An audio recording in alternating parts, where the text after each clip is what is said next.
So today, for the millionth time, I am going to change the clutch weights on my snowmobile. And the reason that I am constantly changing the weights on my snowmobile is because I'm a flatlander trying to live that mountain life.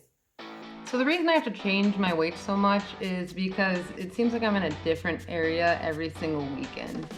So last weekend we were out in Colorado.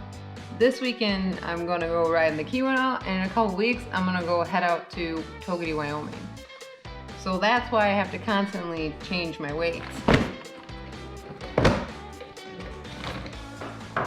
I guess a little bit more of a technical way to say that is I keep going from low elevation to high elevation. A lot of people always tell me, they're like, why do you travel so much? Why don't you stay in one area?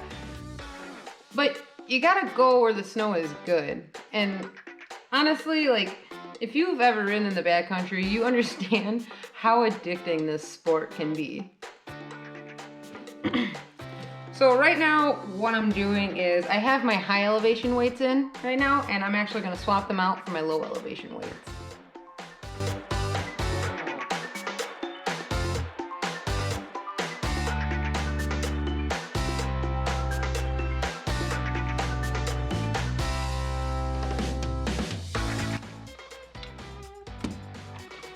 All right, so now I'm gonna take my Allen wrench and my regular wrench, and I'm gonna take off my weights.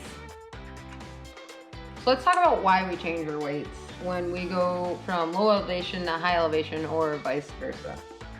So when you go, for example, to high elevation, what happens is the air gets thinner. As most of you know, that's why it's really hard to breathe out there for people who are used to living at a lower elevation. Due to this thin air, your engine has less power. And by putting in lighter weights into your clutch, it allows the engine to not have to work so hard to open your clutches.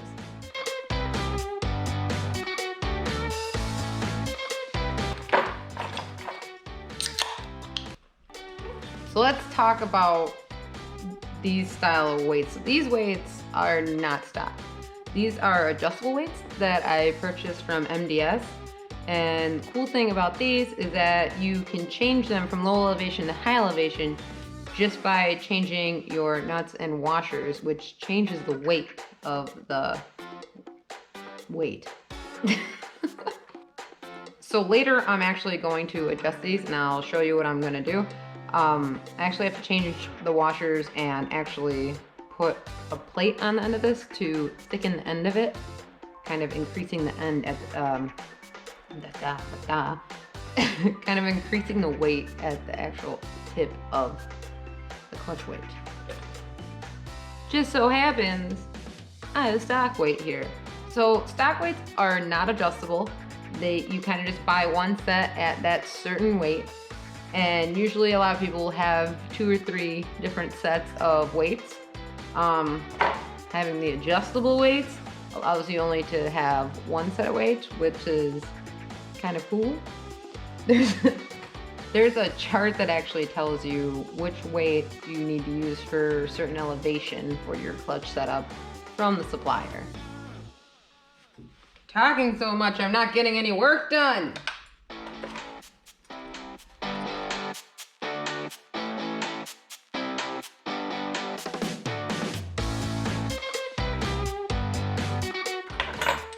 Alright, so now I'm going to set these weights up for low elevation.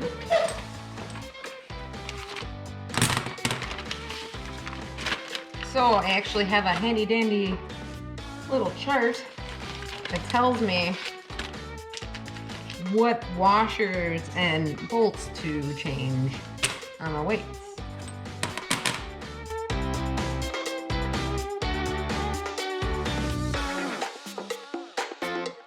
Setting up your weights, every gram counts. Look how teeny tiny these washers are. This is weigh barely anything. Actually, they weigh 0.8 grams.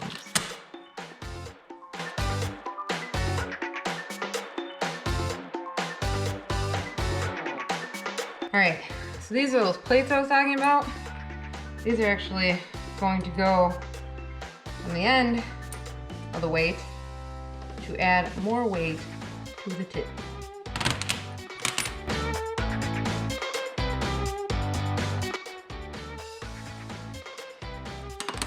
So just one more thing you can do related to clutching is you can change your secondary and primary clutch springs so you can either stiffen them or soften them.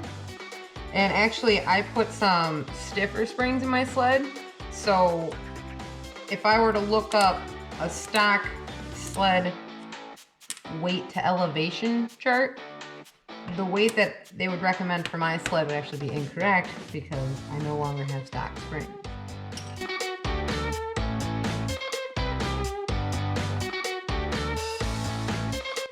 Now that I've got my weights all back together, I'm gonna reinstall them and load up.